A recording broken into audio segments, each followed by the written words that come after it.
Mungkin itu mah tarima we.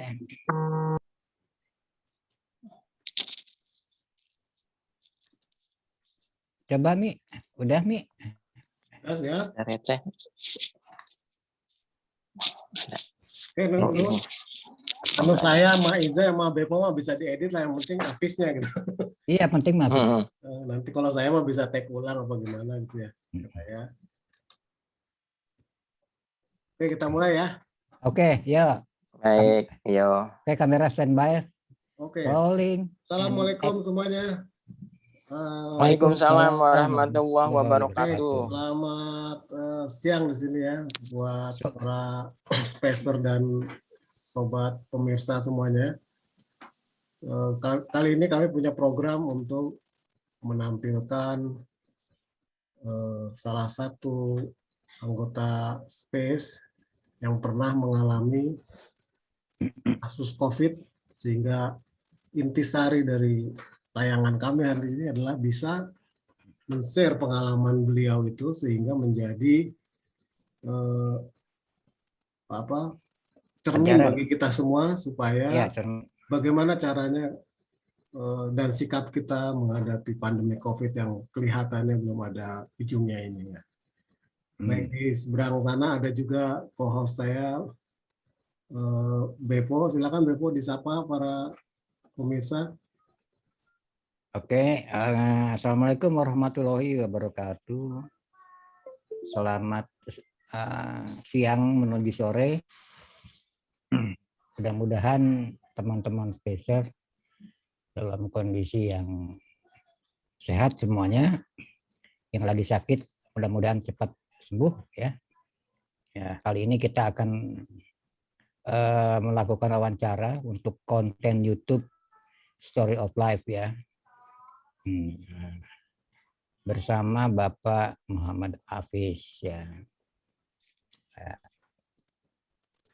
Untuk host kali ini dipegang sama Bapak Helmi ya. Oke, supaya mempersingkat waktu kita mulai aja acaranya. Silakan. Baik, terima kasih co-host. Ya. Selamat siang Pak Hafiz. Iya, selamat siang menuju sore. Assalamualaikum dan salam selamat semua, salam sejahtera buat Pak Hafiz bersama keluarga di sana ya. Ya, waalaikumsalam warahmatullahi wabarakatuh. Baik. Selamat, salam sehat untuk semuanya juga. Amin, amin ya. Mungkin bisa diperkenalkan kembali, mungkin ada pemirsa yang ingin tahu siapa itu Pak Hafiz, lahir di mana, domisili sekarang di mana, mungkin bisa sekilas saja, silakan Pak Hafiz. Oke.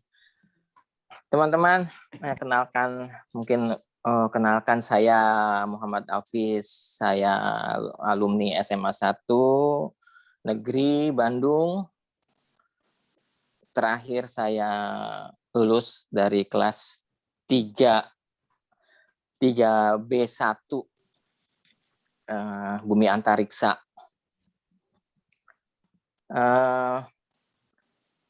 Saya lahir di Indramayu tahun 1967. Kemudian sekarang domisili saya di Bekasi Selatan. Itu mungkin Pak sekilas dari perkenalan saya untuk rekan-rekan sekalian.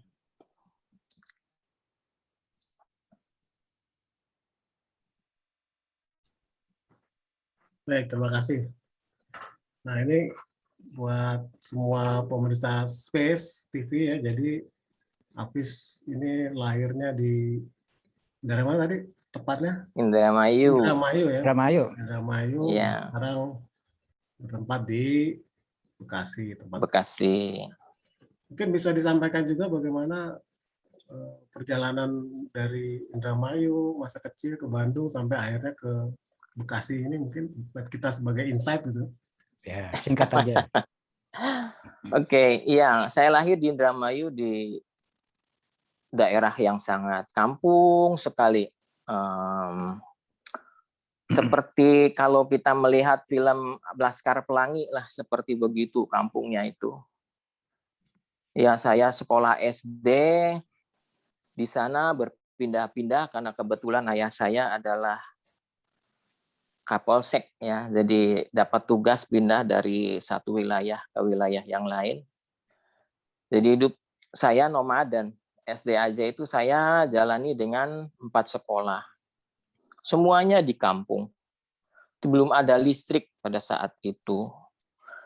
Saat itu yang punya televisi cuma Pak Lurah, sama televisinya itu di alun-alun desa. Jadi kalau mau nonton televisi ya ke sana ke alun-alun desa. Nyalainnya pakai aki. Nah, waktu itu belum berwarna, masih hitam putih. Tidak pernah terpikir bahwa saya bakal menjadi seperti ini, karena yang saya jalani pada saat itu ya seperti begitu, kita hidup menjalani apa adanya, kondisi bahagia dengan teman-teman di lingkungan gitu, bermain di kebun, bermain di ini apa namanya tegalan. Meskipun saya cenderung Lone Rangers,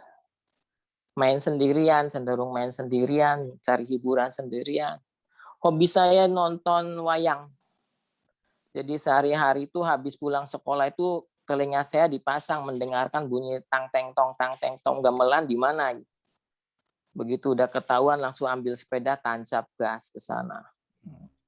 Meskipun lewat 2 desa, 3 desa saya kejar cari hiburan nonton wayang. SD dari mulai di daerah Trisi, kemudian pindah ke Cikedung, itu semuanya di Indramayu. Kemudian dari Cikedung pindah ke Cirebon, di daerah Buntet, itu daerah Mertapada, dekat Buntet pesantren situ. Kemudian Astana Japura, dari Astana Japura barulah kemudian saya pindah lagi ke Indramayu ikut kakak. Nah, pada saat itulah baru saya mengenal baju seragam dan sepatu. Karena kebetulan saya masuk di sekolah SD Center, katanya SD terkenal. Cuman jiwa petualangan ya sudah tertanam, jadi saya tidak pernah khawatir dengan berteman. Jadi ya berteman begitu banyak sekali teman saya, banyak teman-teman yang baru istilahnya. Itu sudah terbiasa saya bertemu dengan teman-teman yang baru. Jadinya tidak begitu kesulitan kita mencari teman. Dari SD itu udah 4 sekolahan, masuk ke SMP 2 sekolahan. Yang pertama itu SMP Negeri Patrol Indramayu, kemudian kelas 2 pindah ke SMP 14 Bandung. Barulah di situ saya mengalami krisis kredibilitas. Kayak si Kabayan Sabakota. Lihat situasi orang pakai mobil-mobil indah gitu. Culture shock gitu ya. Iya. Ya begitulah, tapi saya tidak pernah kesulitan untuk berteman. Saya berteman dengan putranya Dokter Wijaya, Kusuma Wijaya itu yang di perempatan Cicahem situ. Saya berteman dengan Maggie. Hobi saya baca sih. Dari SD saya sudah hobi baca komik. Komik apa sudah habis. Komik pengarang-pengarang seperti Jair, Yan Mintaraga, semua itu SD sudah saya habiskan untuk komik-komik itu. Pindah ke SMP, giliran komik-komik yang luar negeri, yang Superman, Batman gitu. Kebetulan si teman saya itu rajin, dia beli komik, ya saya nebeng baca saja. Saya cuman bisa nebeng baca, nggak bisa beli bukunya. Ya, tapi ya alhamdulillah hobi baca itulah yang kemudian istilahnya mendorong saya untuk serba ingin tahu. SMP 14 kan masuk SMA 1 tuh ujian dulu ya. Iya betul. Kita semua ujian. Ya ujian. Ujian semua. Ujian bukan semuanya. dari Ya. Kalau nggak keterima pilihan satu, ke pilihan kedua. Iya. Saya nggak tahu itu sekolahan tuh yang bagus, yang mana yang tidak bagus, yang mana yang jelas yang dekat saja. Yang dekat saja cuma nomor 1 kan di depan ya.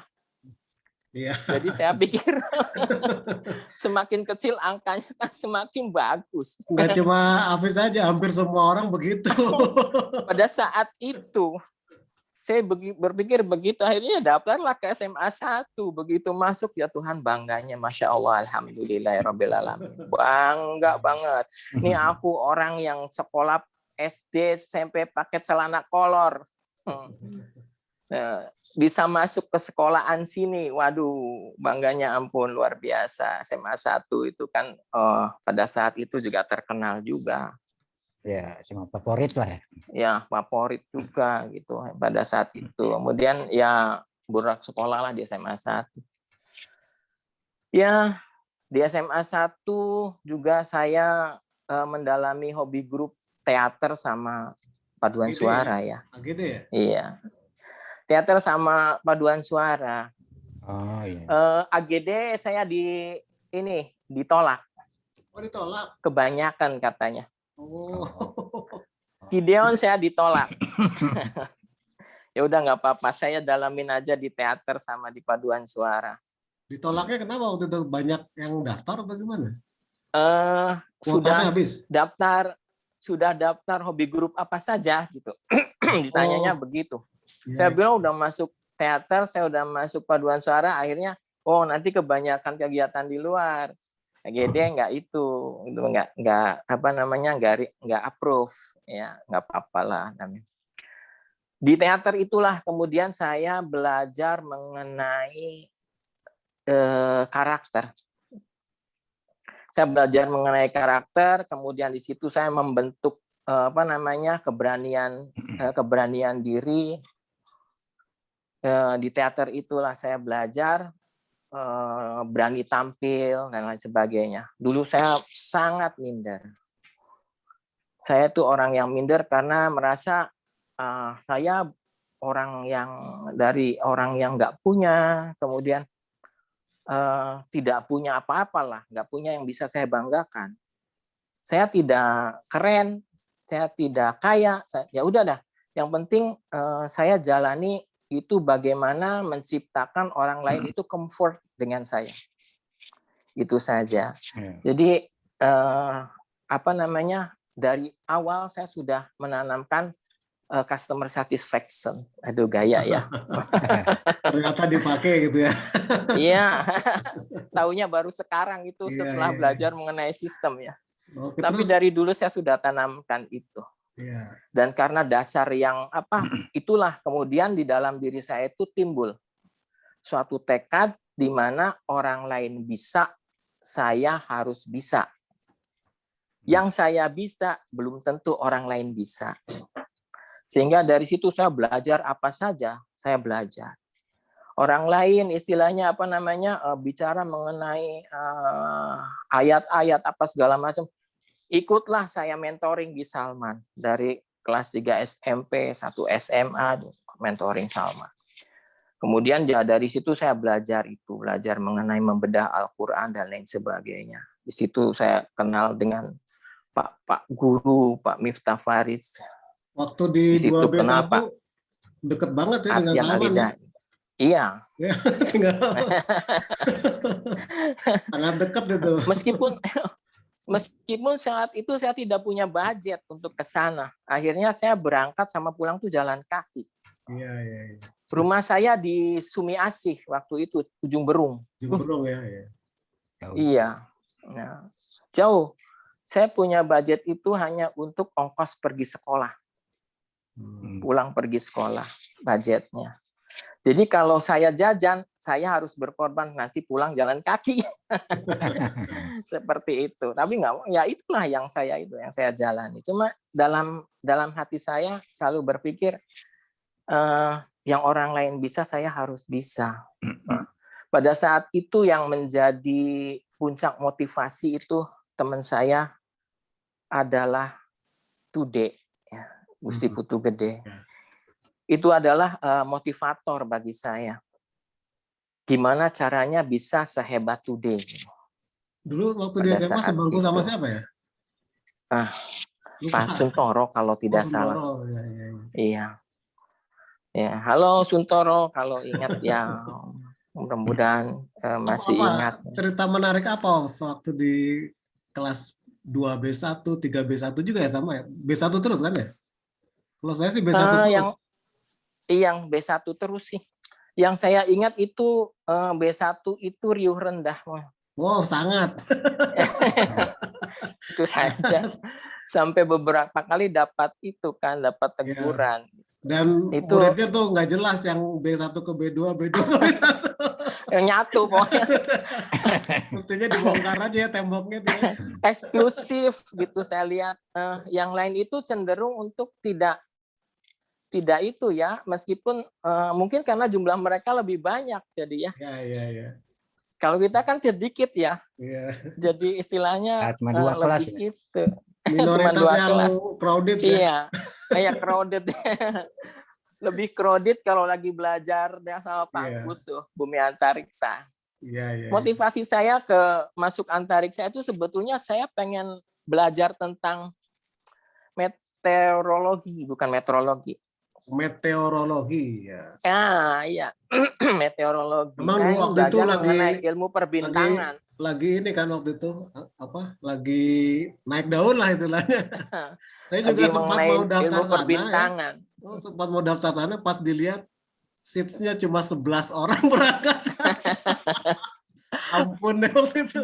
Itu belajar mengukur rasi bintang. Iya betul. Itu mengukur rasi bintang. Nanti dia akan perpotongan di mana kayak gitu. Iya. Karena saya belajar. Dulu kita Sipen Maru ya waktu lulus itu ya? Iya, Sipen Maru. Waduh. Ini yang itu punya Hafiz ini. Nge-lag ya? Nge-lag dia. Tunggu aja. Jadi terakhir apa ya? Perbintangan ya, ngomongin rasi perbintangan. Iya.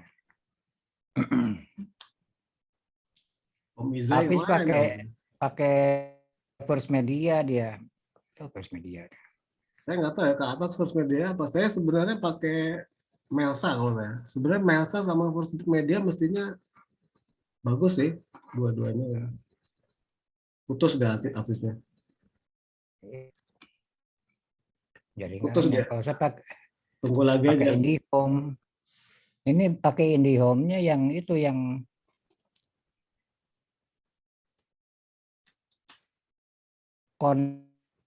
harus. Oh ini yang Bevo IndiHome ya? Halo? Ya. Gimana kedengeran? Pada ngilang, pada nge-lag. Kedengeran nggak? Iya.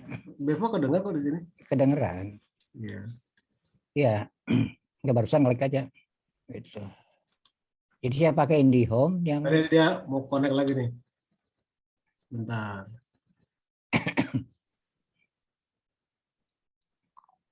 Ya beginilah kalau online. Tadinya saya mau pakai ini kamera DSLR. Cuma saya nggak punya itu nih HDMI converter. Video card. Ya. Video card. Oh video card. Ya HDMI video cardnya nggak punya. Sebenarnya HDMI biasa nggak bisa ya? Nggak bisa. Jadi HDMI video card gitu kan. Oh gitu. Nah, ini. Aduh mohon maaf itu HP-nya emergency panas. Nggak kuatin. Oh harus ditiup pakai kipas kali. Iya. Iya. Oke. Yang nggak kuat yang ini ya, yang Zoom ya. Iya. Yang Zoom. Dia tadi sampai mengenai meteorologi tadi. Iya, ilmu perbintangan karena saya belajar belajar juga mengenai astrologi. Oh, itu ilmu. Saya bilang saya belajar apapun. Ya, Kalau astrologi rada-rada nyeleneh itu. Astrologi saya bilangnya juga itu. Jadi perbintangan, jadi Pisces pada saat rasi bintang Jupiter misalkan sedang lewat, maka karakternya akan menjadi seperti apa gitu juga. Ya. Pada saat itu apapun saya belajar, apapun saya baca pada saat itu. Apalagi saat itu juga saya ngebantuin kakak yang juga lagi ngambil akta 5, akta mengajar 5 tentang teori motivasi. Tinggal buku-buku itu semua saya baca semua. Itu bukunya Gerald McClellan, Simon Frew, buku-bukunya itu saya baca semua. Joe and Harry baca semua saya. Terasanya baru sekarang nih pada saat di tempat kerja. Pada saat itu hanya menjadi sebagai pengetahuan yang terpendam. Ya, jadi itu kemudian dari SMA, kemudian saya itu masuk ke perguruan tinggi, ke Unpad. Bentar, di SMA dulu gimana nih ceritanya mengenai pergaulan dengan teman dan lain itu. Pernah naksir Saya orang di sana? itu naksir, kalau naksir ya Oh, ya. naksir. Tapi kan saya orang yang tahu diri, minder wahdeh. Cukup mengagumi. Teman-teman gimana teman-teman di B1, siapa B2 orangnya? Siapa mau disebutkan tapi nggak enak lah, biar inisial. Itu jangan. Off the record aja lah. Inisialnya O. Oh iya. Oh ya. Oke. Ya jadi ya itulah, cuma istilahnya barulah di situ kita tahu ya bahwa kalau kalau perasaan orang itu sudah terampas, itu all out. Iya, betul. Jadi kayak lagunya Dewa 19. Sentuhlah bagian yang vitalnya, apa itu hatinya gitu. Jadi orang-orang kalau hatinya sudah kena, udah all out. Istilahnya Ya, apapun, mau apapun. Ini teman-teman ya, gimana? Kita kasih. Teman-teman. Ya, B1 B2 lah terutama ini kira-kira kesannya. B1 B2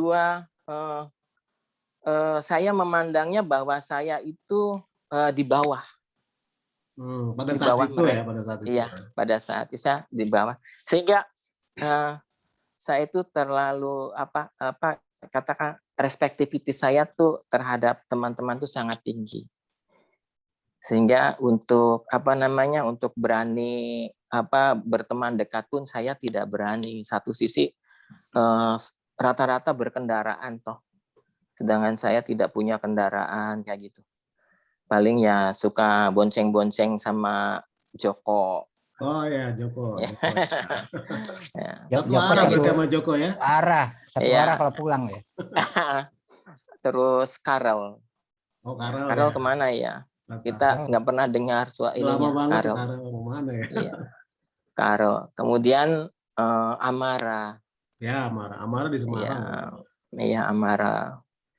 Ya begitulah saya sangat menjunjung tinggi saya sangat hormat terhadap teman-teman itu ya seperti begitu. Dan saya kan banyak menghabiskan waktunya di sekolah. Jadi dari jam 7 sampai jam 4 katakanlah gitu ya. Sampai jam 7 lagi malam. Oh, jam 7 malam lagi. Iya, kadang pulang ke rumah setengah 9 sampai rumah itu. Karena habis teater, ada habis paduan suara, ada teater. Kan teater kecenderungannya itu pulangnya malam. Iya. Teater itu kecenderungannya. Kalau batuk, Bepo di mute dulu, baru batuk. Iya. Sorry. Enggak apa-apa supaya kedengaran ngobrolnya. Supaya kita kedengaran ngobrolnya. Iya. Terus gitu. Setelah lulus SMA kemana terus? Saya SMA saya mendaftar ke perguruan tinggi ke Unpad. Jadi begini, sebetulnya saya pengen sekali sekolah itu di jurusan-jurusan yang favorit. Saat itu saya request sama orang tua saya minta les lah. Kan teman-teman ada SAUT, ada Teknos, iya. Lagi bermunculan dulu itu. Iya. Saya kan celingukan nih. Waduh, orang lain pada kursus nih, pada bimbingan tes. Kalau sekarang bimbel namanya. Ya, bimbel. Nah, saya mintalah sama ayah saya gitu, gimana kalau saya ikut bimbel. Kata ayah saya, jawabnya, kita nggak punya budget untuk kamu bimbel. Jadi kamu mau masuk perguruan tinggi ya alhamdulillah. Kalau kamu tidak masuk ya maaf, saya juga tidak bisa menyekolahkan kamu ke swasta. Budgetnya tidak ada. Kamu kan sudah belajar tuh, udah sekolah katanya. Ngapain lagi juga harus belajar lagi atau istilahnya katakanlah bimbingan lagi. Itu mungkin mindset orang tua masih seperti itu ya. Iya. Kalau sekarang kan udah banyak cara gitu ya. Kalau dulu memang beda lah gitu ya. Ya gitulah akhirnya prinsip saya mana nih yang paling possibility saya mampu mengukur lah. Waktu itu saya sukanya adalah pelajaran kimia. Meskipun waktu kelas 1 sama Bu siapa? Ya, Bu Ratna. Bu Ratna, ya saya ingat. Waktu kelas 1 kan Bu Siti Kalsum ya. Ya. Nah, itu saya mulai kelas 3 ya? Kelas 3 Bu Ratna. Itu Bu Siti Kalsum itulah yang men-trigger saya. Men-trigger saya untuk suka kimia. Karena cerita tentang ikatan kimia itu cerita tentang dancing. Kalau orang suka dengan yang lain ya bisalah dancing bareng gitu kan. Artinya bahwa ikatan kimia itu terjadi seperti itu gitu. Bersenyawa. Jadi iya ada suatu keseimbangan energi yang seimbang gitu. Yang satu ini level. Sehingga bisalah terjadi reaksi. Nah, dari situlah kemudian saya tertarik. Satu sisi saya juga belajar tentang sedikitnya tentang kejiwaan, tentang karakter pada saat itu. Belajar juga tentang itu, kimia. Sebetulnya antara kimia dan kehidupan itu sangat dekat dan sangat empirik. Ya. Tinggal sama empirik. Seperti Mark Comblang itu kita sebut dalam kimia adalah katalis. Ya gitu. Ya seperti itulah, dekat sekali. Jadi pada saat itu yang saya pikir saya paling mampu masuk kimia. Saya tidak tahu kimia itu di perguruan tinggi nanti belajarnya apa, saya tidak tahu. Tapi kemudian saya juga ikut tes di mekanik Swiss. Oh, Politeknik Mekanik Swiss. Iya. Kedua-duanya masuk loh. Tadinya ditawarin begini sama saudara anak paman, sepupu. Kalau kamu pengen cepat kerja, masuk Politeknik. Ya. Cuma nanti kamu nggak ada punya gelar. Kalau kamu pengen gelar, ya masuklah ke Unpad. Kamu dapat gelar, tapi masalah kerja ya mesti itu lagi, mesti fight. Pada saat itu bukan itu yang saya pikirkan. Pada saat itu saya harus menyediakan uang sejumlah 250.000 untuk membayar uang masuk ke Politeknik Mekanik Swiss. 250 zaman dulu tunggu besar. Dan saat itu ya angkat tangan. Ya udahlah, udah masuk Unpad udah. Oke. Cuma yang pada saat itu saya peristiwa yang unik, bukan yang unik, yang menarik dan saya ingat terus itu pada saat pengumuman itu di koran Kompas. Saya beli koran di Cicahem, lagi jalan dari ujung Berung, Sumai Asi ke rumah kakak saya yang di Jalan Soma. Nah, beli koran tuh untuk baca pengumuman. Begitu dilihat, nama saya ada itu di luar sadar, saya langsung koprol. Di pinggiran terminal itu saya langsung saking senengnya. Terminal apa? Saya masuk itu. Ngambil kimia. Saya ngambil jurusan kimia, MIPA. MIPA ya. Iya. Fakultas MIPA jurusan kimia gitu ya. Iya. Wah, saya masuk Unpad. Padahal dulu Unpad itu waktu SD saya hanya taunya dari buku himpunan umum, buku HPU. Di Bandung atau di Jawa Barat ada 3 perguruan tinggi negeri, 1 ITB, 2 Unpad, 3 IKIP, gitu kan, di himpunan pengetahuan umum. Sekarang saya masuk nih di sini, bangganya setengah mati deh. Tidak tahu kalau di situ textbooknya itu bahasa Inggris semua, tebal-tebal lagi. Barulah di situ merasakan gimana frustasinya mesti menerjemahkan lembar demi lembar. Aku bilang ini metode ini salah, ini mempelajari lembar demi lembar. Saya harus mempelajarinya itu ngambil ininya saja, ngambil unsur pentingnya aja, intinya aja. Contoh mekanisme reaksinya, apapun yang dikatakan di sana nantilah teman tanya sama teman. Yang penting saya memahami itunya, reaksinya. Bayangkan saja buku setebal ini. Sementara saya mampunya itu sehari juga menerjemahkan paling 2-3 lembar. Ini satu kali belajar ini bisa sampai 10 halaman, 20 halaman. Apa enggak frustasi setengah mati waktu itu.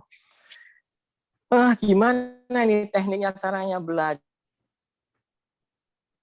Tapi alhamdulillah Allah selalu memberi jalan. Yang paling selalu saya ingat bahwa setiap saat, setiap waktu saya itu diarahkan seperti dituntun lah, gitu, dituntun tah kadinya, dituntun tah kadia gitu. Saya yakin banget, pokoknya saya mampu kok. Gitu. Nah, cuman pada saat itu euforianya terlalu tinggi sehingga saya terlibat dalam di organisasi sehingga pelajaran hampir-hampiran itu. IPK 2, alhamdulillah itu mengawali kuliah. Yeah. Setelah tahu masuk sana siapa? Tiara ya, bareng Tiara ya. Ya Tiara, Tiara cuma 1 tahun. 1 tahun dia pindah. 1 tahun ya pindah ke kedokteran. Nggak akan kuat deh, pusing kimia mah. 40 apa 35 anak gitu, yang bersisa tinggal 21. Sisanya tumbang. Di antara yang tidak terkena tipes mungkin ada 2-3 orang. Teman saya itu rata-rata mengalami tipes, sakit tipes. Mungkin karena dalam 1 hari itu semester 1, 2, dan 3 itu 1 hari itu kita bisa menghabiskan 3-4 laboratorium dalam 1 minggu itu. Jadi luar biasa sibuknya. Bahkan laboratorium kimia itu jatahnya itu cuma 3 jam, kita bisa selesaikan itu paling cepat 6 jam. Karena setelah belajar tentang itu, tentang analisa kualitatif, kuantitatif, ya Masya Allah, repotnya bukan main. Kita untuk menerka, ini di dalam campuran ini ada unsur apa saja. Gitu. Nah itu kita mesti runut, buku pegangannya pakai Vogel tuh, runut, mencari dari 8 ketemu 3 gitu. Padahal itu sebetulnya sama anak-anak analis dari ini mah, dari Sakma sama itu sama Gatsu ya, Gatot Subroto ya, Jerman ya, Jenderal Sudirman ya, analis Jenderal Sudirman ya. Ya, ya. Nah itu mah pekerjaan enteng, mereka tuh bet-bet-bet-betnya. Tapi kan kita kan, saya kan belajar kimia di SMA kan nggak terlalu tidak terlalu dalam. Gitu, paling belajar stokiometri juga sederhana begitu. Terus setelah lulus itu gimana sampai akhirnya kerja yang sekarang ini ada? Setelah lulus itu hampir seperti lagunya Iwan Fals. Yeah. Nenteng map itu berjalan ke sana kemari mencari. Fresh graduate itu nggak dihargai ya? Iya, kata kakak saya coba ke itu Pertamina Tanjung Priok, ke sana. Coba ke itu Menara Mulia lantai 21, ke sana. Akhirnya terakhir saya Mami, Papi, saya pulang. Kan saya di Jakarta tuh sambil nyari kerja tuh. Tapi nggak dapet. Mami, Papi, saya pulang. Maafkan, saya belum bisa dapat pekerjaan. Akhirnya pulang, beres-beres baju. Koran bungkus baju itu masih ada waktu seminggu lagi. itu saya nemu lowongan Dari di koran bungkus situ. ya? Koran bungkus baju. Masih ada waktu seminggu lagi, akhirnya ngelamar deh ke sana. Sambil hopeless ya. Kan belum punya ada telepon, nggak ada Iseng nomor aja artinya telepon. ya, lebih ke iseng gitu ya. Iya, iseng aja. Akhirnya dapat panggilan dari PT Sumi Asih Oleochemical Industry di sini di Bekasi. Nah, itu waduh Bekasi mana ya gitu kan. Benar-benar keulen pisan. Bekasi zaman dulu belum pernah. Masih ini ya, masih sepi ya zaman 80-an, 90-an berarti ya. Iya, 93. Masih sepi lah. 93, 94. Saya ingat. Tapi sebelumnya saya udah magang loh, udah bekerja di Sukovindo tuh. Banyak sih ceritanya sebetulnya yang terlewatkan, tapi nggak apa-apa lah, nggak usah diulas lagi. Mencari uang itu gimana caranya? Dagang sepatu, jadi tukang urut, tukang pijit. Menarik itu. Itu pijit, iya, pijit refleksi. Itu pasien saya itu anak-anak mahasiswa ini PAT Telkom. Kirain masih saya datang ke situ. Yang di Geger Kalong situ. Oh iya, karena dulu kebetulan masih kakak saya masuk situ. Iya, kebetulan kakak saya masuk situ, sehingga kesini dong, katanya Pur, adekmu nih saya sakit anu, datang ke sana. Wow, punya duit itu dari situ. Iya. Gitu kan. Ya, cuman saya harus kuliah ini, gitu kan. Karena di Sukovindo itu Soekarno Hatta. Juga saya pernah tuh magang di situ. Tapi nggak kuat saya sampai mimisan itu karena bermain terus sama bahan kimia berbahaya metakresol itu. Keisep sampai itu. Kan pakai penetrasinya pakai susu kan biasanya ya? Iya.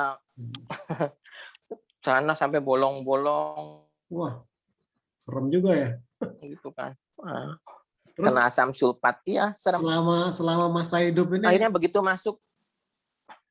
Saya masuk perusahaan tuh 4. Pindah-pindah perusahaan tuh 4. Masuk Sumi Asi, kemudian masuk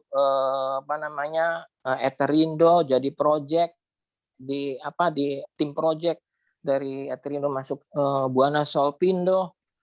Di Buana Solpindo bertahan 5 tahun lah, bertahan 5 tahun. Ada punya disitulah saya punya pengalaman naik pesawat. Karena saat itu daerah Bekasi ya? Daerah Serang, Cilegon. Cilegon. Jadi di Sumi Asi saya cuma 2 tahun. 2 tahun kemudian itu ke Eterindo 1 tahun, kemudian disuruh training ke Nagoya.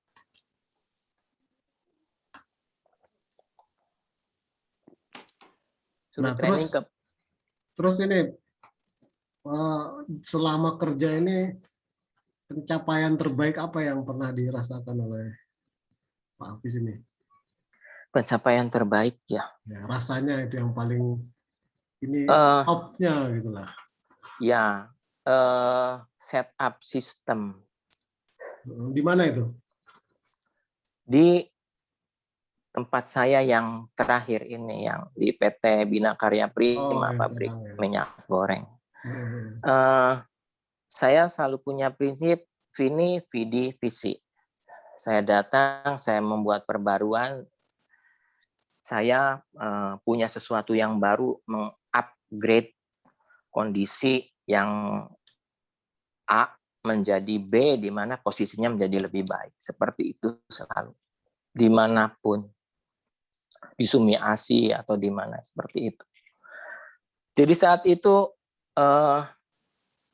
gimana ini pabrik kok belum punya sistem? Akhirnya saya permak sendirian. Bikin SOP itu sampai di rumah. Jam 12 malam saya masih ngetik, bikin SOP, bikin manual. Akhirnya set up lah dan berhasil. Alhamdulillah berhasil sertifikasi HACCP, kemudian dilanjutkan dengan ISO 22000, kemudian dilanjutkan dengan ISO 9001. Ya, seperti begitu bisa menjadikan diri saya dibutuhkan itu menjadi kepuasan bagi saya. Ya, luar biasa. ya, jadi Gitu. merasa apa yang diusahakan itu bermanfaat, itu kan yang terasa ya mungkin. Iya, iya. Saya itu kan punya penyakit minder, tapi pada saat itu belajar di teater itu mengakibatkan saya bisa memberikan training tampil di mana setiap episode saya tampil itu nggak pernah ada yang menguap. Ya. Karena saya selalu membawanya ke dalam suasana yang berubah-ubah. Karena ya belajar di teater itu begitu saya ngelihat audiens itu udah mulai boring, saya ngapain gitu. Akhirnya terus itu kondisi audiens itu saya arrange supaya mereka itu bisa menikmati ini tampilan saya dengan merubah-rubah nada bicara, penekanan dan lain sebagainya. Di situ saya belajar dari teater. Nah, belajar berasa gagap loh. Kalau tampil ke muka itu gagap. Tapi di teater itu ya jadi selesai. Ya di teater itu jadi istilahnya dibekali. Iya, disebutnya itu nothing tulus lah. Enggak pernah berpikir orang lain mau berpikir apa tentang aku. Enggak. Pokoknya sampaikan saja. Terus ini Kang Hafiz, sekarang setelah itu kan tentu berkeluarga gitu ya. Gimana ceritanya sampai akhirnya sekarang ini keluarga? Iya, berkeluarga saat itu saya kebetulan hobinya main. Pokoknya pada waktu main.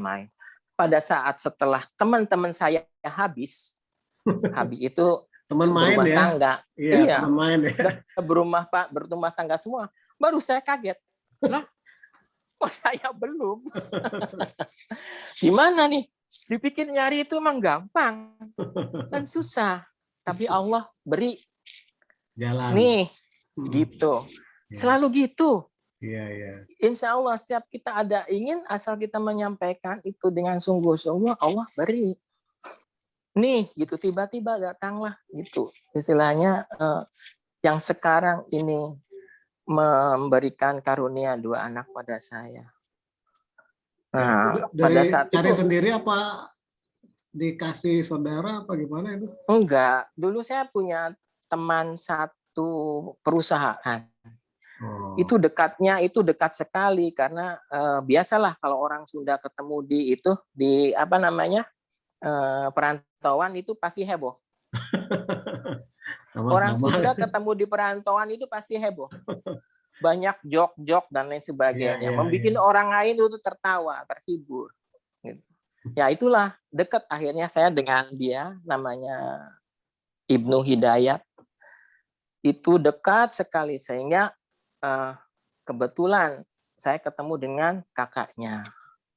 Kakaknya Ibnu Hidayat itu karena Ibnu Hidayat itu juga anak SMA 1 kebetulan.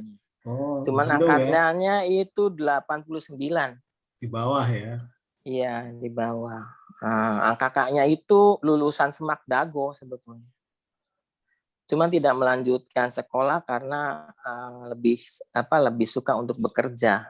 Iya. Terus bagaimana ini? Itu anak hidupnya. pertama. Anak pertama itu lahir pada saat kita sedang krisis moneter. 99 ya? 98 sampai 99 ya kira-kira. Ya, 98 lahir prematur dan harus sesar. Iya. Karena mungkin usia kita nikah udah cukup tua ya. Iya. Usia saya 29-30, istri saya 27-28. Nah, jadi ya itulah pada posisi sesar itu kondisi perusahaan lagi drop. Semua itu hampir semua Indonesia itu.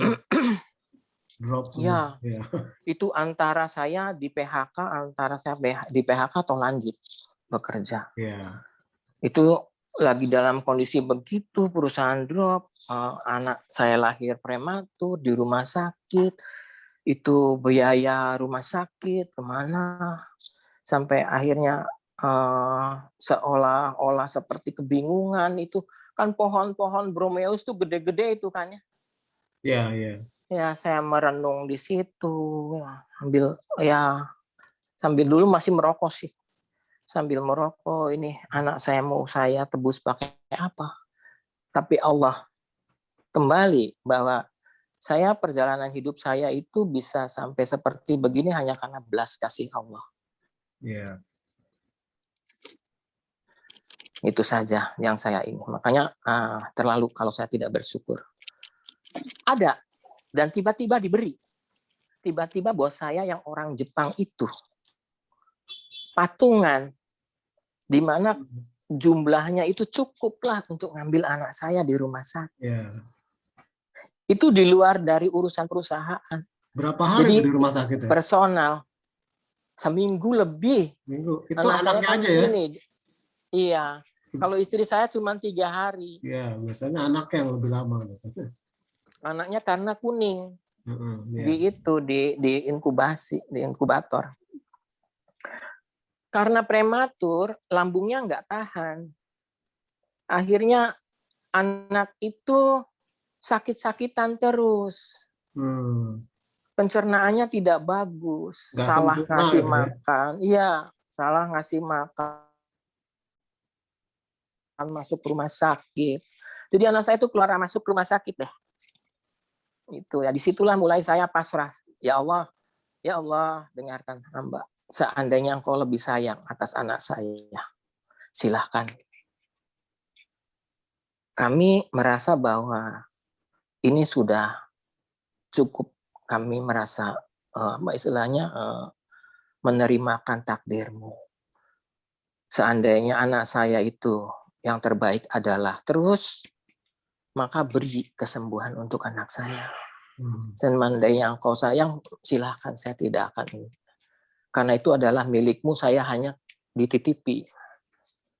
Alhamdulillah, mungkin ya itu ya karena Allah sayang juga. Anak saya sehat, meskipun selama sampai usia 3 tahun itu tidak bisa makan. Jadi pakai apa makannya? Pediasur. Oh. 1 bulan itu bisa habis 10 kaleng. Ya, lumayan pediasur zaman dulu udah paling mahal itu. Iya, makanya disitulah kemudian saya berpikir saya harus mencari perusahaan lagi yang bisa membayar saya dengan angka yang lebih tinggi. Cukup ya. Dan itu saya tidak melamar. Allah kirim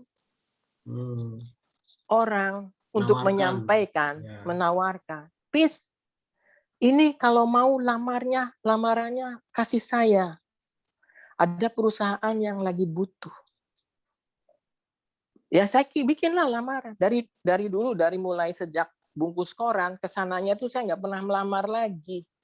Saya pindah-pindah perusahaan itu karena tuntunan aja. Tiba-tiba ada orang yang membutuhkan. Ya. Ada orang yang membutuhkan gitu. Termasuk yang terakhir ini. Yang terakhir ini pun begitu. Ada yang menawarkan. Ya alhamdulillah istilahnya ya masuklah di situ dengan salary yang lebih baik, di mana menurut saya pada saat itu adalah mencukupi dari yang saya butuhkan. Bertahanlah di situ sampai akhirnya kemudian di tengah jalan pun seperti itu. Ada yang membutuhkan lagi saya untuk set up pabrik. Saya orang kimia. Yeah. Yang belajarnya itu reaksi. Tapi dengan masuk ke project Buana Solvindo, saya belajar bikin pabrik. Yeah. Bagaimana mengatur land clearing, kemudian menata plan. Project apa aja banget yang lah harus ya. Itu kita belajar. Ya, project banget lah. Akhirnya dari situ kemudian masuk ke PT Bina Karya Prima. PT Bina Karya Prima saya juga ngikutin proyeknya pada saat setup pabrik baru di belakang di perluasan. Dari situ saya belajar proyeknya, kemudian tiba-tiba ada yang minta dibikinkan pabrik di sana di Surabaya, di Ngoro. Saya sempat keluar dari PT Bina Karya Prima ke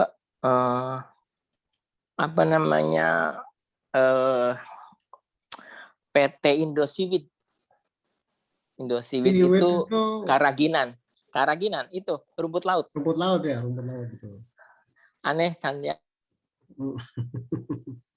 Dari pabrik kimia, butilasetat, ke pabrik makanan, margarin, minyak goreng, terus ke rumput laut. Semua saya cuma baca dari itu aja, dari buku, dari Google. Google itu salah satu narasumber saya. Makanya kalau di Profesor Google. Profesor Google. Kalau lihat di komputer saya itu ada ribuan file. Itu saya download dari Google untuk saya baca. Sejak pertama langsung di Surabaya itu. Apa gimana itu? Sejak dari itu Serang. Sejak dari Serang masuk ke Bina Karya Prima, saya tinggal di Bekasi lagi. Waktu di Sumiasi saya tinggal di Bekasi. Sampai hari ini kan sempat pindah-pindah ya? Ya di Bekasi, nggak pindah lagi. Setelah di Eterindo, setelah di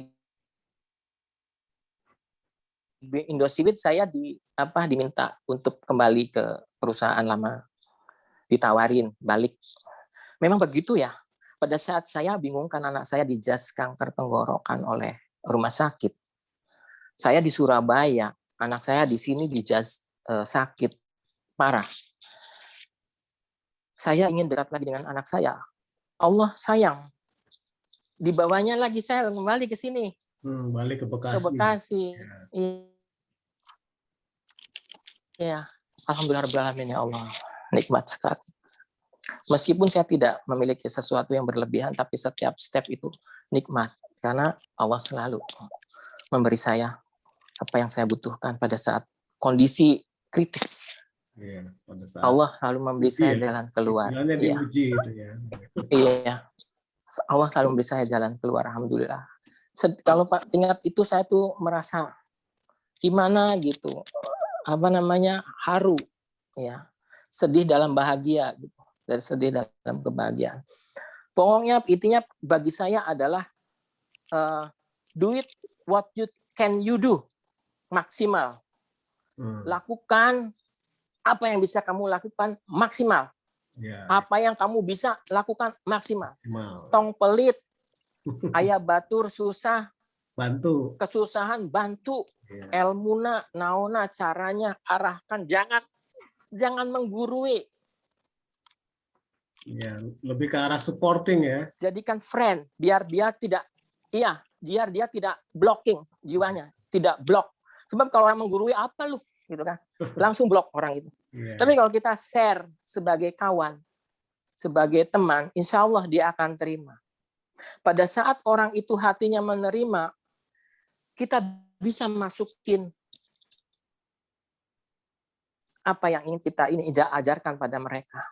Alhamdulillah rabbil alamin, sepanjang ini bagi prinsip saya lebih banyak mengajar. Meskipun itu tidak formal. Tapi saya mengajarkan. Teman-teman saya kesulitan, saya bantu, saya ajar. Ini loh cara pemecahannya. Ini loh, sehingga relationship itu terbangun dengan respectivity.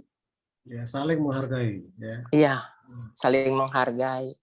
Bukan yang satu lebih atas dari yang lain. Saya pada saat ini posisinya adalah senior manager katakanlah. Manajernya dari manajer. Tapi saya dengan tukang sapu di kantor itu akrab. Dengan satpam saya akrab. Dengan rekan-rekan satu level saya akrab. Karena dengan siapa dari bawah saya akrab. Ya. Kenapa? Ingin membangun bahwa jika sesuatu saya ingin menyampaikan sesuatu itu minimal didengar gitu. Meskipun tidak untuk dituruti. Seperti itu ya. Kemudian menghadapi situasi yang terakhir. Nah, ya kita coba nih explore gimana kondisi.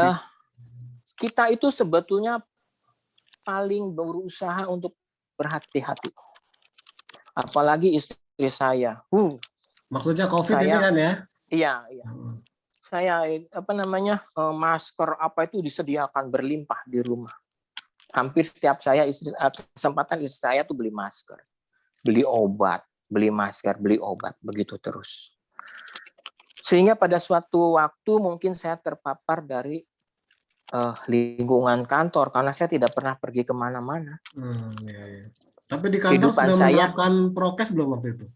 Sudah ya? Sudah ada apa namanya box buat bangunan desinfektan apa segala macam.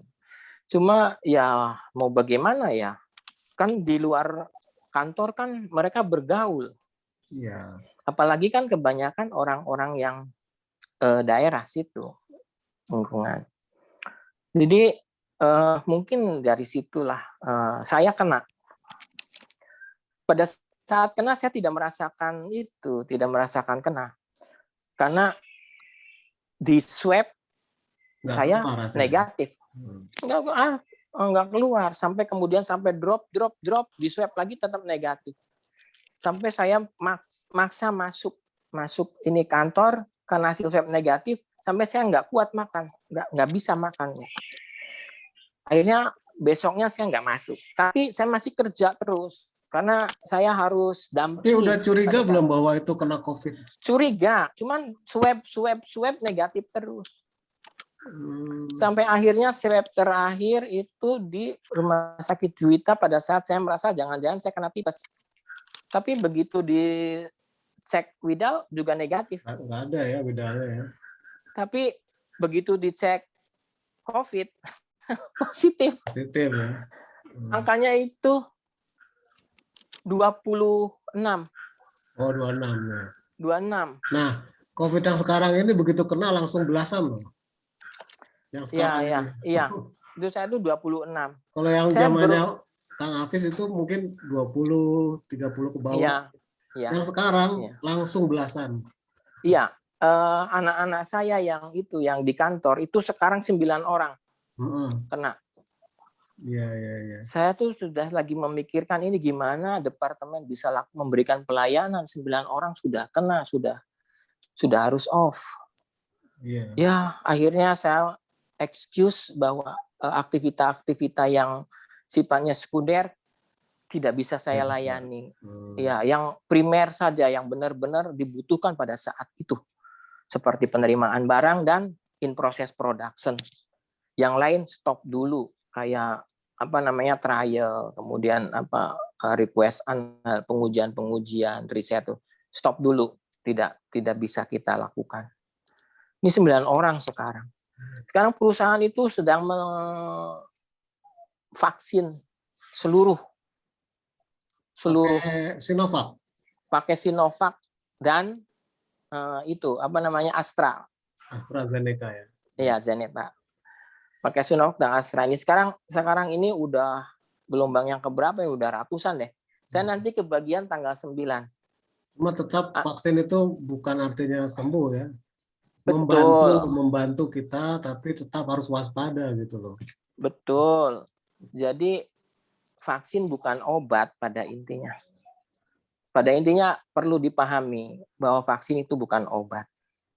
Vaksin itu supaya jangan terlalu tubuh ini terlalu grogi melihat musuh yang datang. Sudah kenal dulu gitu. Iya, udah kenal dulu. Jadi tidak terlalu parah, kaget gitu, tidak terlalu menunjam gitu. Cuman kadang-kadang yang perlu diperhatikan itu pemahaman ya. Mungkin ya karena memang ini kan perlu suatu edukasi yang mendalam. Betul. Cuman permasalahannya itu adalah sekarang banyak sekali berita-berita informasi yang simpang siur, tidak jelas. Ini obat itu gitu kan. Simpang siur. Jadi orang itu dibikin malah jadi bingung. Gitu. Sebetulnya kalau kita mau mendengarkan seperti yang dipaparkan Ibu Siti Fadilah ya. Iya. Itu corona ini hanya 1 atau 2 level lebih parah sedikit daripada flu. Flu ya, betul. Ya. Cuma karena belum ketemu obatnya, jadi bingung gitu. Tidak ada. Coba saya tanya sekarang obat flu apa? Ya nggak ada, pereda flu adanya. Pereda saja, tidak ada Iya. obatnya. Nggak ada obat. Satu-satunya obatnya adalah antibodi. Iya, betul. Nah, antibodi ditopang oleh apa? Ditopang oleh psikis sama non-psikis. Ditopang oleh makanan dan situasi, perasaan. Kenapa? Ya, kalau kita kaget aja, kita kan suka pengen kencing ya. Jantung berdebar, kemudian kita tiba-tiba mules. Itu artinya bahwa situasi psikis itu mempengaruhi metabolisme tubuh. Orang yang ketakutan itu bisa buang-buang air loh. Iya, iya. Stres dia. Kenapa? Oh, stres. Nah, itu sebetulnya artinya apa? Bahwa psikologis itu sangat mempengaruhi dari metabolisme. Jadi apa kuncinya? Ya, kedua-duanya mesti kita maintain. Gitu, psikis dan psikologisnya mesti kita maintain. Itulah yang mengakibatkan mungkin salah satu mengapa istri saya harus sampai kena juga.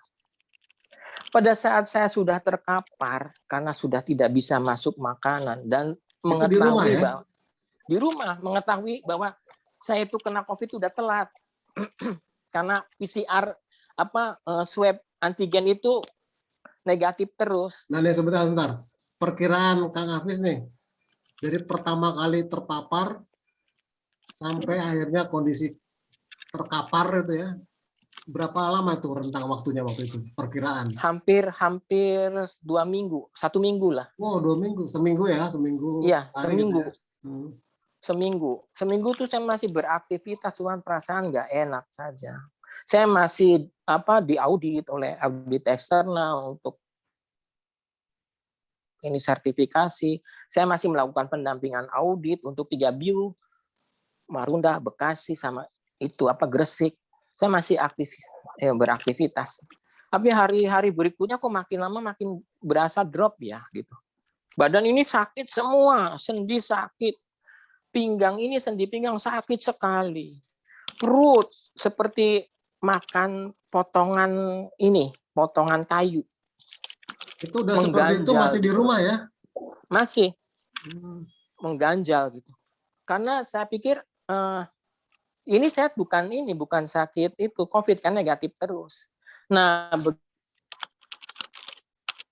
begitu udah ketahuan COVID itu saya sudah tidak bisa masuk makanan, jangan kata obat. Obat itu udah nggak bisa masuk, begitu masuk ya keluar lagi. Akhirnya menyerah deh. Rasanya seperti apa? Nah, pada itu? saat kondisi seperti itulah, perut ini sakit, mualnya ampun-ampun deh. Itu puncak mual yang saya rasakan adalah pada saat kalau dimasukin itu otomatis menolak gitu ya? Keluar, nembak. Oh, nembak. Nggak bisa itu masuk. Jadi pasti gitu. Ke zaman dulu itu nembak gitu. Nembak. Riza yang nembak itu. Ya, Kang Bepo ya. Zaman dahulu ya nembak. Seperti gitu. Aduh, luar biasa. Istri saya tuh berdiri di luar sambil nangis. Saya bilang, "Mam, jangan nangis. Saya nggak akan mati. Tenang. Saya jangan nangis. Iya, jangan tinggalkan kami. Mami jangan stres." Itulah, sehingga malah drop. Istri saya kan punya gula. Oh, ada komorbid ya? Dropnya. Iya, komorbid lah. Aku bilang, istri saya punya gula. Terus udah gitu kondisi melihat saya terkapar ketakutan saya meninggalkan mereka, ketakutan saya mati. Makanya kalau di masjid itu ada suara membunyikan kaset yang as-sholatu khairun minan naum itu. Ya. Nah, itu langsung bayangan saya itu istri saya berdiri di luar kamar sambil nangis. Saya terkapar di dalam kamar, nggak bisa ngapa-ngapain. Itu saya nggak kuat. Kalau itu saya selalu ujungnya saya akan nangis. Istri saya itu sangat sayang sama saya, luar biasa pokoknya. Kami itu tidak pernah kemana-mana itu sendirian. Kemana-mana kami selalu berdua. Istri saya itu sangat dekat dengan saya. Jadi pada saat kemudian kondisinya seperti itu, lihat istri saya seperti itu, ya Allah, ya Allah, ya Allah, mohon beri saya kekuatan. Beri saya kekuatan, beri saya kesempatan. Banyak hal yang belum saya selesaikan. Anak saya 2 orang gadis masih. Saya masih punya satu tugas lagi, yaitu menikahkan mereka. Tolong ya Allah, beri saya kesempatan. Tolong kami ya Allah. Maka saya terus berdoa begitu. Meskipun berupaya untuk memotivasi diri lah. Meskipun ini perut udah nggak bisa ada terima makanan. Akhirnya diputuskan udahlah kalau begitu kita ke rumah sakit. Akhirnya kita mencari rumah sakit, dapatlah di rumah sakit. Tenang. Minta bantuan siapa berangkatnya? Pakai online. Iya. Pakai Grab. Iya. Ini anak saya yang bungsu tuh super. Dia juga kena sebetulnya. Tapi fisiknya kuat. Semua dia bantu, aturkan apa ini itu, carikan obat apa segala macam. Kemudian nganter itu kita ke sana, saya ke rumah sakit. Sampai akhirnya kemudian saya masuk rumah sakit. Nah, ini kan waktu itu musim hujan. Iya.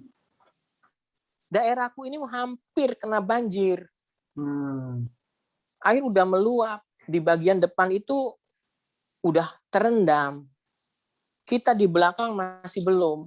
Nah, disitulah mungkin drop-nya dan virus menghajar istri saya dan anak-anak saya karena mereka harus evakuasi barang-barang dari bawah ke atas. Ya, makin gitu. Ya, makin parah jadinya. Drop-nya makin parah sampai akhirnya istri saya terkapar, tidak bisa apa-apa. Hari Sabtu ya, kita cerita di rumah sakit. Di rumah sakit begitu, ya Allah ini bagaimana kalau begini terus? Ini obat harus dimakan, ada 6 macam. Tapi saya nggak bisa itu apa aja, masih ingat nggak? Nggak ingat. Antibiotik, 6 macam nggak ingat. antivirus. Yang jelas pada intinya tuh ada obat turun panas, kemudian ada obat untuk virus, ada obat untuk jamur, ya, ada obat untuk jamur itu ya. Itu banyaklah macamnya itu, sampai ada 5 macam. Dan obat untuk lambung. Sangat penting bahwa yang terkena COVID itu seperti itu obatnya. Ya. Karena tidak bisa simpel. Ya, berlapis-lapis obatnya itu. Berlapis-lapis, saya ingat itu. Ya banyak itu obatnya. Ini nggak bisa masuk. Gimana? Akhirnya sama dokter diinfus nih, tangan saya sebelah kiri itu ada 4 lubang. Sebelah kiri ya. Sebelah kanan ada 3. Karena pindah-pindah juga susternya kan baru ternyata. Jadi yang ditempatkan di tempat yang COVID itu suster junior. Saat itu rumah sakit udah mulai kelabakan belum waktu itu? Hampir waiting list saya. Itu gelombang pertama COVID ya waktu itu berarti ya? Tahun kemarin kan ya? Enggak, saya mah tahun ini. Oh, tahun ini? Ini Februari kemarin. Januari, Februari kemarin udah padat. Ya. Cuma ya begitulah. Allah sayang. Itu yang saya pegang. Allah saya sangat menyayangi kami. Sehingga pada saat itu kami butuh rumah sakit pun ada rumah sakit. Meskipun saat itu juga kita lagi antri-antri istilahnya. Dapat saya masuk, saya tenang. Istri saya di rumah drop, saya bingung juga. Itu pada saat hari pertama, hari kedua di rumah sakit nggak bisa masuk. Itu kan Agim juga pada saat itu kena kan ya. Iya. Di Bandung itu ya, sebelumnya itu kan kena. Dan itu mengajarkan suruh murotal katanya. Baca Quran yang keras-keras. Nah saat itu kan ya saya cuma yang lancar bacanya itu cuma 2 surat. Yasin sama Al-Waqiah. Jadi baca kencang-kencang aja Yasin sama Al-Waqiah. Setiap ada kesempatan, setiap ada waktu, terserah orang tetangga kiri kanan mau keberisikan. Nah, hari berikutnya baru itu saya bisa makan. Jadi berapa hari setelah dirawat itu baru makan? Hari ketiga. Ketiga ya? Iya, saya habiskan makan. Dengan 6 macam obat yang masuk gitu ya? Iya. Nah, masuk saya itu 6-6-nya juga. Masuk itu obat, makan masuk pokoknya gitu. Jadi ternyata kuncinya adalah ketenangan jiwa. Yeah. Ketenangan jiwa, ketenangan diri. Kuncinya tenang. Urusan mati, urusan Allah. Sudah ada yang ngatur. Ya, urusan mati adalah urusan Allah. Jadi wajib kita adalah cuma satu, berusaha. Kita tidak bisa menuntut hasil. Biarkan hasil itu hak Allah yang menentukan. Berusaha aja maksimal. Bagaimana caranya? Setelah kita tenang, dapat makan, udah nyaman, kita sampaikan, kondisi sudah membaik. Saya sudah membaik. Iya, senang istri saya. Cuma sekarang saya ngedrop kayak gitu. Waduh, kalau begitu di swab dong. Swab, ya. Nah, akhirnya swab PCR. Tiga-tiganya negatif loh. Saat itu ya? Iya. Swab PCR di puskesmas. Negatif. Nah, sehingga ini pede aja. Pelajaran buat kita semua bahwa PCR itu juga ada ketidakakuratan, hati-hati nih ya kita harus. Iya. Jadi pada intinya kalau sudah simptomnya sudah berasa, udah. Iya, langsung udah aja. Mending kita langsung aja. Nanti pun di rumah sakit di swab juga. Kalau kita itu begitu masuk itu di rumah sakit di swab. Kalau kita hasilnya itu negatif, maka kita dipindahkan ke itu perawatan ini perawatan normal. Ya. Kalau kita positif, kita tetap di situ. Ya. Di karantina untuk yang COVID. Ya, makanya COVID. kalau memang ada asuransi, siapkan asuransinya. Nah, saya nggak punya asuransi. Tapi sekarang ditanggung semua oleh Satgas COVID kok. Yang sekarang ini, apapun kondisinya orang masuk rumah sakit dinyatakan COVID, langsung Satgas COVID yang handle ke sana gitu. Iya, itu begitu dinyatakan COVID, udah itu semua pemerintah yang bayar. Istri saya pun begitu. Cuman saya kan punya asuransinya cuman BPJS. Anak saya dua-duanya punya Prudential. Tapi saya punyanya BPJS karena terus terang sampai detik ini saya berkeyakinan bahwa asuransi yang paling afdol itu adalah anak yatim. Ya. Anak duafa. Ya. Makanya untuk yang itu insya Allah. Jangan putus. Iya, jangan telat, jangan putus. Baik itu jreng di tangan langsung. Cereng ke sana. Dahulukan. Jreng di tangan langsung cereng ke sana. Jangan ditelat-telat. Itu asuransi kita, alhamdulillah. Jadi saya seumur saya hidup ini mengalami masuk rumah sakit itu 3 kali. 1 kali waktu pertama kali pindah ke PT Bina Karya Prima. 2 kali waktu kaki saya operasi. Dan yang 3 kali kemarin. Dari waktu sebelum-sebelumnya saya nggak kenal namanya rumah sakit. Gitu. Karena saya senang pakai obat-obatan rempah-rempah. Kemudian kronologis istrinya gimana nih Kang Hafiz bisa? Nah itu pada saat itu sebetulnya istri saya sudah pneumonia. Oh, udah mulai pneumonia ya? Iya, saat itu udah pneumonia. Napasnya udah susah, di rumah aja tuh sudah susah napas. Jadi begitu saya keluar rumah sakit, lihat istri saya terkapar dengan napas satu tekanan ya Allah. Itulah terakhir saya bertemu hari Sabtu. Aku bilang, Mam, sudah di swab aja, Mam. Nah, akhirnya pergilah hari Sabtu itu di swab.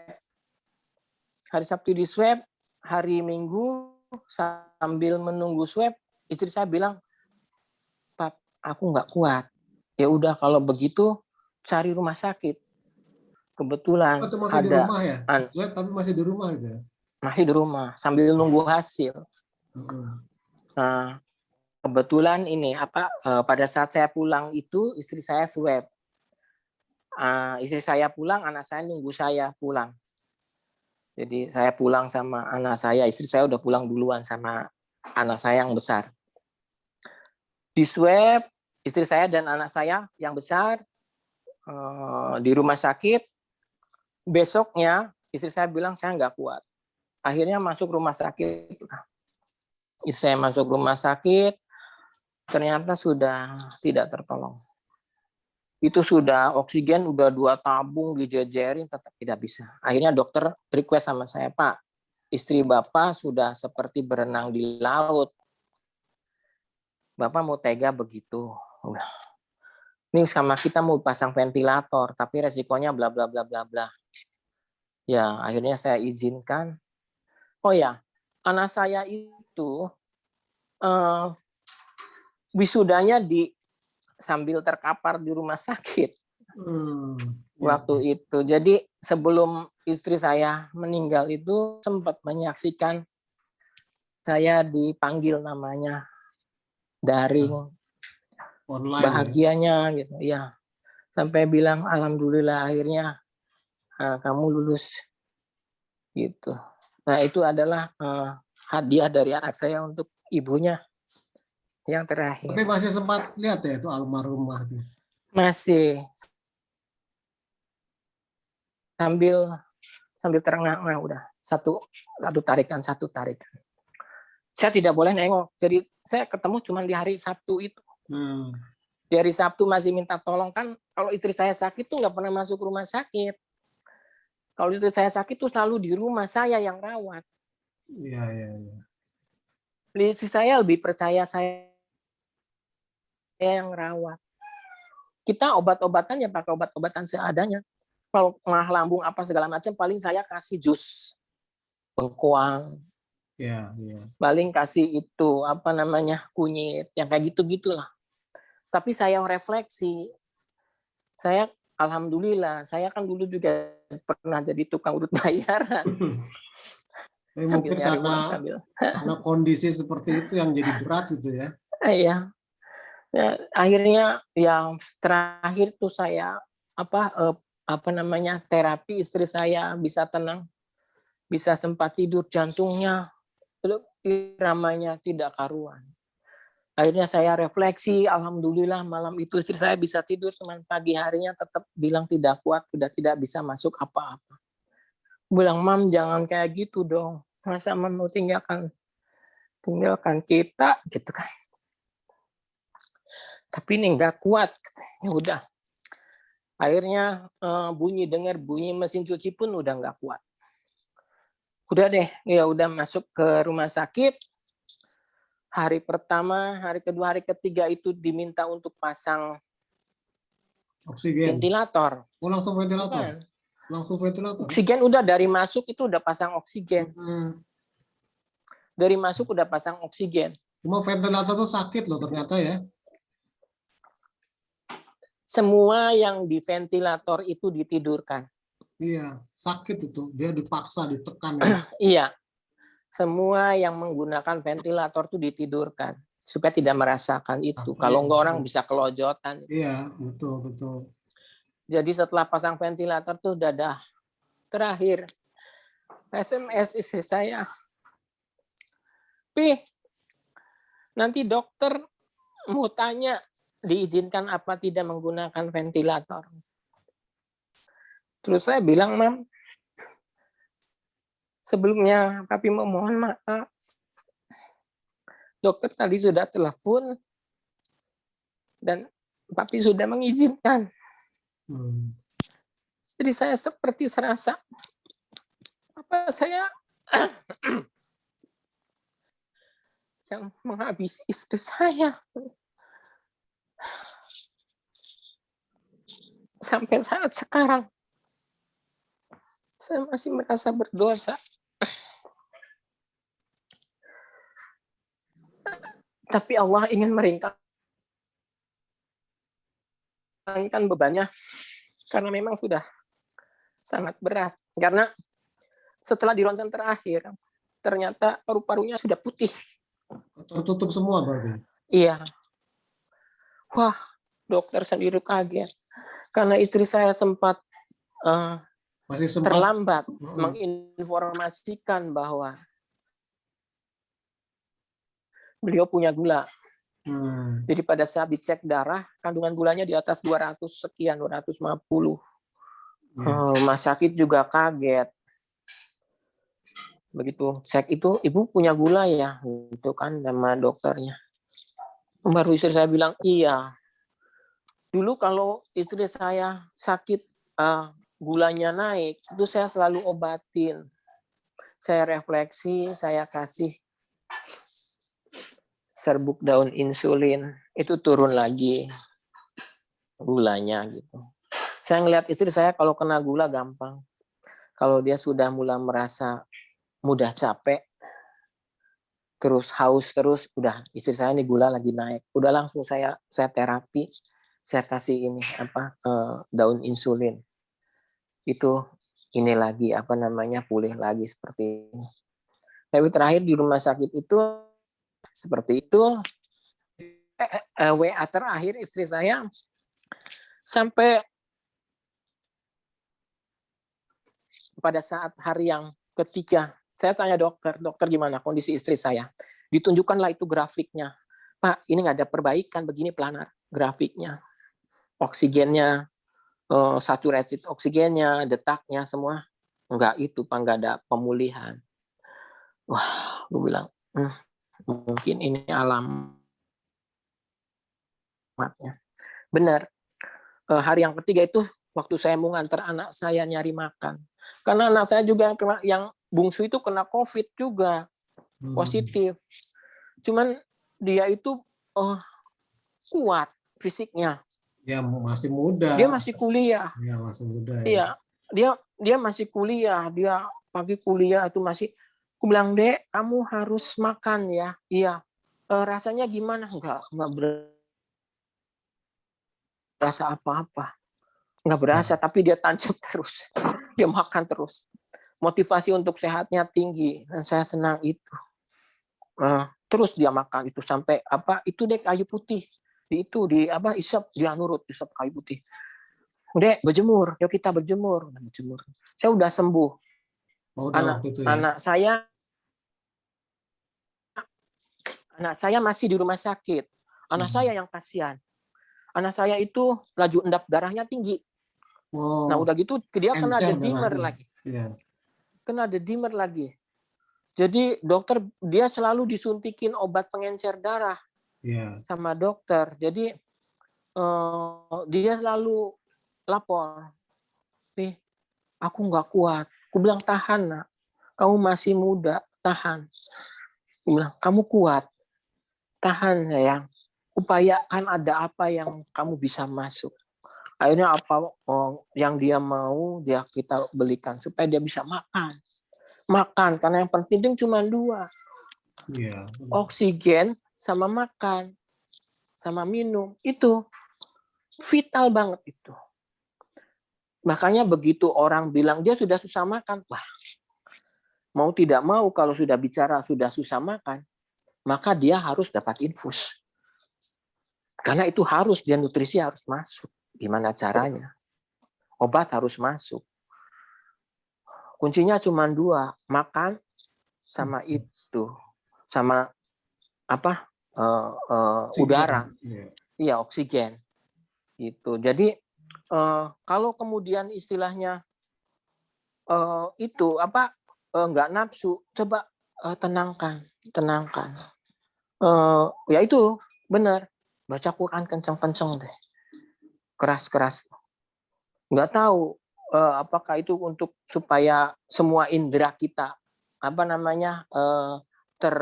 termotivasi itu.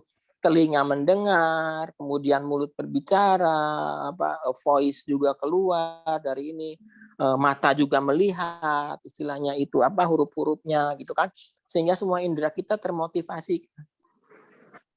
Itu Jadi seperti itulah ceritanya. Ya akhirnya terakhir saya dibilang, Pak, kondisi ibu gawat. Ya baliklah saya ke sana ke rumah sakit. Ternyata memang detak jantungnya tuh 1 menit cuma tinggal 40. Jadi ngedropnya tuh seketika drop gitu. Oh, Itu dalam ya. berapa hari itu ya? Kira-kira 7 ya kalau nggak salah. Oh ya, ya memang puncaknya itu sekitar hari ke-7-an ya, seminggu itu puncaknya biasanya. Puncak dari simptom COVID itu ya. Ya. Jadi jangan takut pokoknya intinya. Tenang. Itu cuma 2 tingkat aja dari flu ini. Sakit flu udah kuatkan. Belajar banyak-banyak itu apa harus bagaimananya itu. Makan yang enak, yang banyak. Minum susu kalau bisa, tapi kalau nggak kuat, ya itulah kenapa bir brand hilang dari pasaran dan dipakai rebutan. Jadi susu yang memang masih bisa diminum pada saat kondisi sudah parah, mual gitu, tinggal itu. Susu beruang, saya juga heran. Nggak anyir sih. Susu beruang tuh tidak anyir. Nggak tahu mereka. Ke depan ini gimana nih Kang Hafiz dengan kondisi setelah COVID badai melanda gitu ya? Awalnya saya nervous. Bayangkan saja biasa istri saya lakukan. Saya tuh tinggal menikmati hasil kerjanya yang di rumah. Pulang tinggal makan, istri saya masak. Istri saya jago masak, jadi saya makan itu diutamakan di rumah. Jarang makan di luar tuh hampir nggak pernah. Kecuali dalam kondisi di perjalanan jauh atau di mana gitu ya. Ada acara. Tapi kalau masih ada acara itu kalau segala macam pasti saya pulang. Karena istri saya masak dan masakan yang familiar itu ya masakan istri saya. Begitu nggak ada istri saya, bingung saya. Apa yang harus saya lakukan?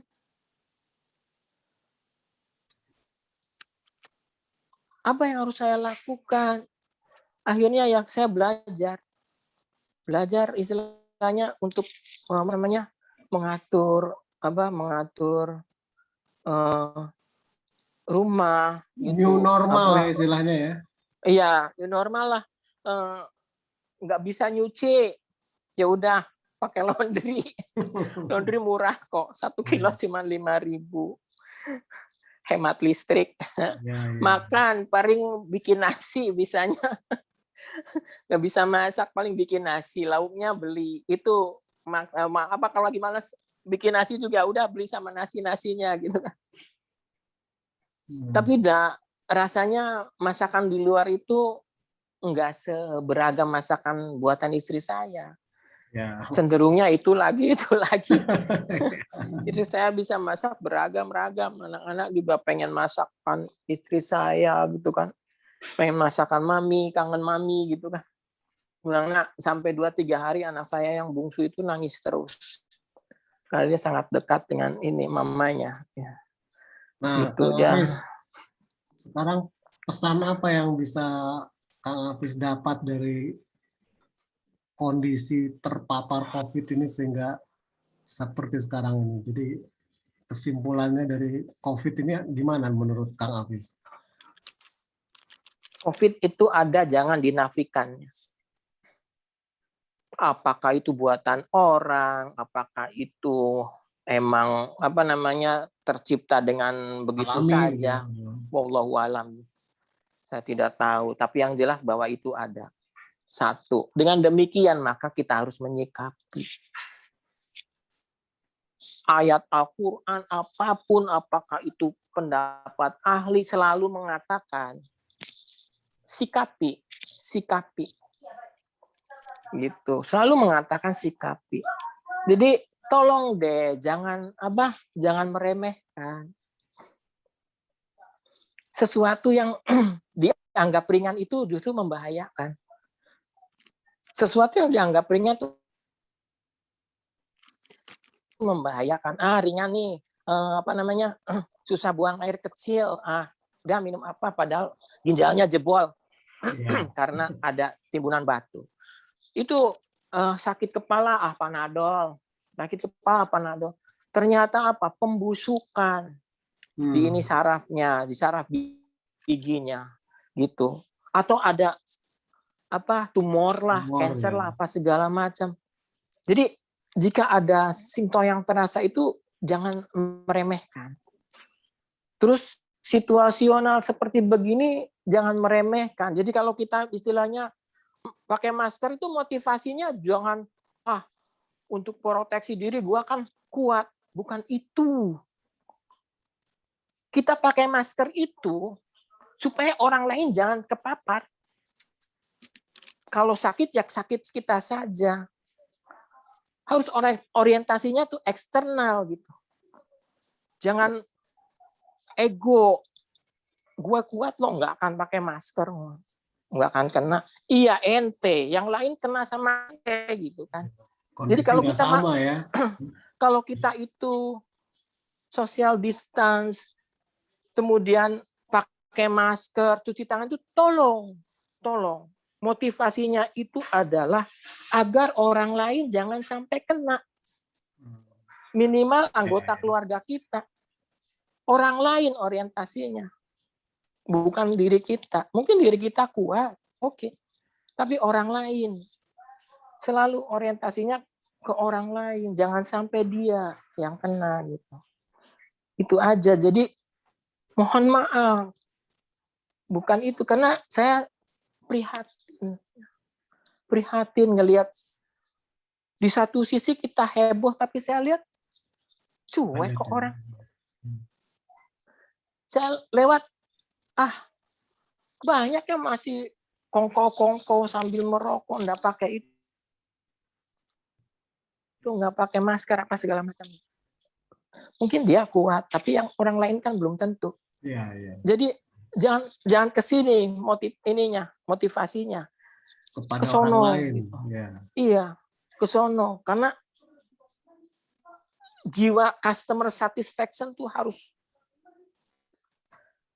memuaskan orang lain itu harus. Jadi untuk kita mah istilahnya kan ya kalau kita lempar bola mantulnya akan ke kita sendiri gitu. Jadi kalau kita melakukan itu untuk orang lain akan melakukan hal yang sama kepada kita. Makanya ya itulah. Jadi tolong itunya apa namanya yang 4M sekarang udah 5M ya. Tadinya 3M. Ada yang 7M sekarang makin mahal, udah 5M. 7M sekarang. Tambah sama spiritual. Ya, jadi 7M. Iya. Iya, satu itu, terus yang keduanya kalau memang positif tenang, bukan apa-apa kok. Dan mengetahui lebih dini itu lebih baik. Yeah. Begitu ada hal yang tidak enak cepat, cari tahu diri. Kita ini sudah dalam tahap apa? Bukan positif negatifnya, tapi seberapa besar. Jadi lihat nilai angka CT-nya. Apakah kita masih bisa untuk mandiri, ataukah harus ditangani rumah sakit, ataukah kita normal gitu. Kayak gitu. Jadi begitu terasa sesuatu yang asing, segeralah istilahnya mencari informasi diri ke dokter, diperiksa ini itu gitu. Nah, itu saja sih. Sekarang pesan Kang Hafiz, terutama mungkin yang pertama untuk anak dan keluarga, gimana nih? Silakan disampaikan. Anak-anak saya alhamdulillah mereka sudah paham ya. Anak-anakku udah paham. Dia sudah paham ibunya tidak ada. Tiba-tiba atau istilahnya sudah secara perlahan-lahan mereka ambil posisi. Yang bertugas ngapain itu sudah ambil posisi. Alhamdulillah bagi mereka sudah mengetahui bahwa kalau ibu tidak ada itu apa yang harus dilakukan. Ya sudah, spiritnya juga tinggi. Kayak anak saya yang bungsu itu IPK hanya bagus, dia belajar getol. Ibunya nggak ada itu karena ingin di luar dari apa yang dia sampaikan kepada orang. Saya membaca dia Bapak ingin eksis. Ingin eksis gitu. Ingin eksis, makanya nggak ada pun saya harus eksis. So, anak yang kedua juga dia cenderung lebih memperhatikan saya.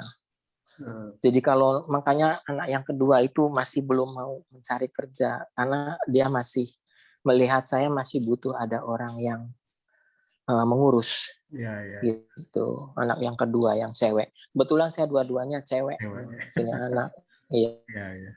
Terus untuk teman-teman gitu, dan kedua ini. Ya, pesan buat teman, buat penonton ya, pemirsa maupun sahabat-sahabat ini. Apa pesan yang mau disampaikan? Ya pada intinya hidup itu harus berjalan ya, tetap berjalan. Dan kita kan menjalankan takdir.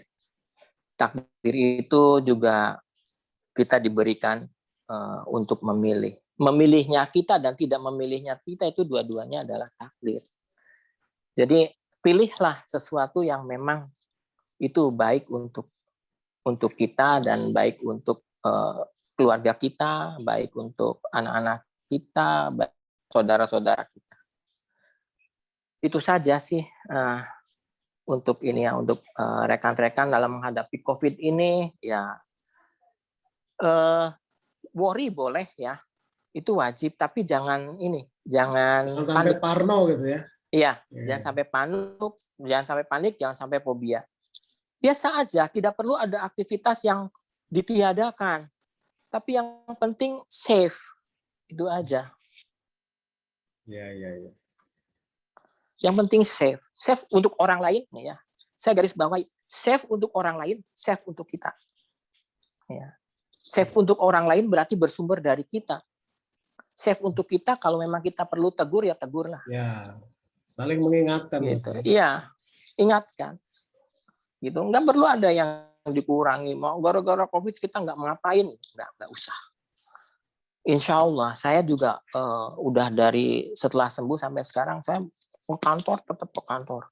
Kiri ke kanan udah pada kena juga. Saya cuma lebih hati-hati lagi gitu ya.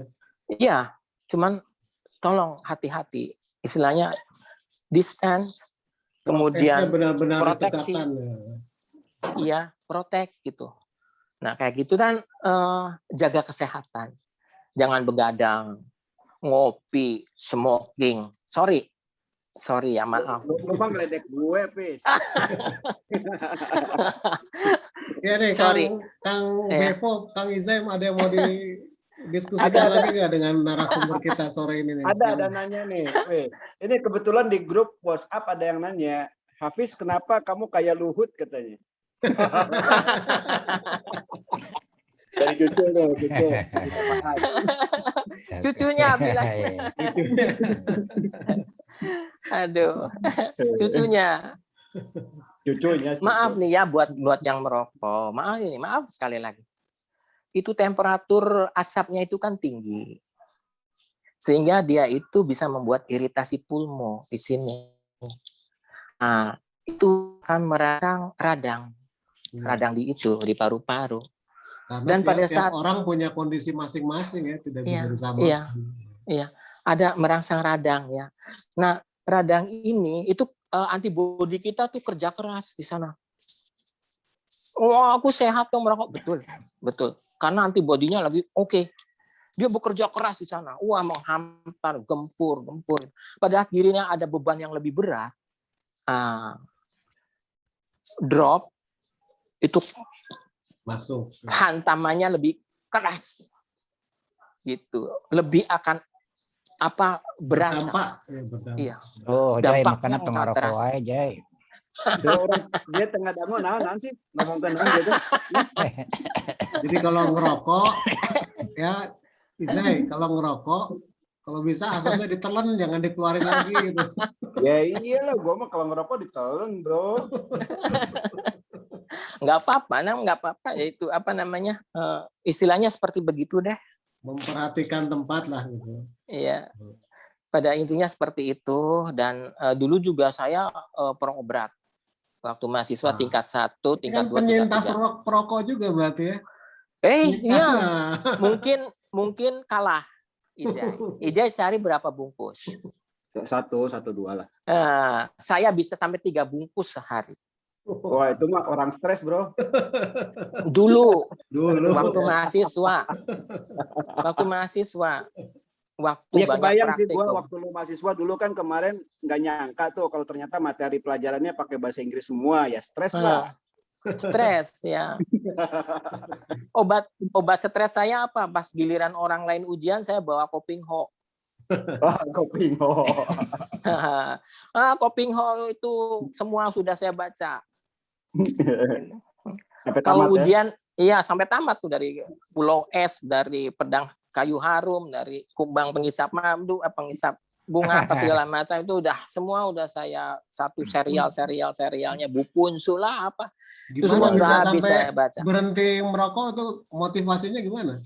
Dimusuhin sama anak-anak dan istri. Oh gitu. Iya. Jadi udah dicuekin. Dan saya paling nggak bisa dicuekin sama anak-anak, sama istri, masa dicuekin, dijauhin malah. Iya. Jadi kita dekat tuh mereka pergi. Pergi. Ada rokok di rumah, ketahuan dipotong. Berhenti total. Udah lama ya, 10 tahun ya, berapa? Hampir 10 tahun saya. Berhenti tahun 2012. Hampir 10 tahun, 2012 tepatnya. Itu berhenti udah. Oke. Satu. Bevo, silakan. Bevo, kalau ada yang mau ditambahkan. Saya kira cukup ya materi yang kita bahas, dan saya berterima kasih sekali ini ceritanya bisa menginspirasi orang, memotivasi teman juga, dan banyak ilmunya. Kalau istilah anak YouTuber banyak dagingnya lah gitu. Tebal dagingnya gitu ya. Jadi makasih sekali Kang Hafiz ya udah mau Iya, mohon maaf ya, emang seperti itulah, memang keadaan saya seperti itu. Dan hanya satu ini aja, barangkali teman-teman butuh untuk training gratis berkaitan dengan masalah sistem atau motivasi, itu kita adakan Zoom meeting gitu. Ya, karena ya saya kebetulan alhamdulillah itu perusahaan saya itu sangat memperhatikan karyawannya, sehingga kami sering diberikan training yang hebat-hebat dari trainer-trainer yang kelasnya internasional. Jadi saya pengen jangan sampai terbuang gitu. Ilmu saya nggak perlu dijadikan duit apa-apa, yang penting jangan kebuang. Saya ingin tuh nanti kapan-kapan kita agenda. Menarik. Yang paling penting motivasi itu penting. Motivasi istilahnya motivasi baik itu untuk perjalanan karir ya. Perjalanan karir, karena meniti karir itu sesuatu yang tidak mudah.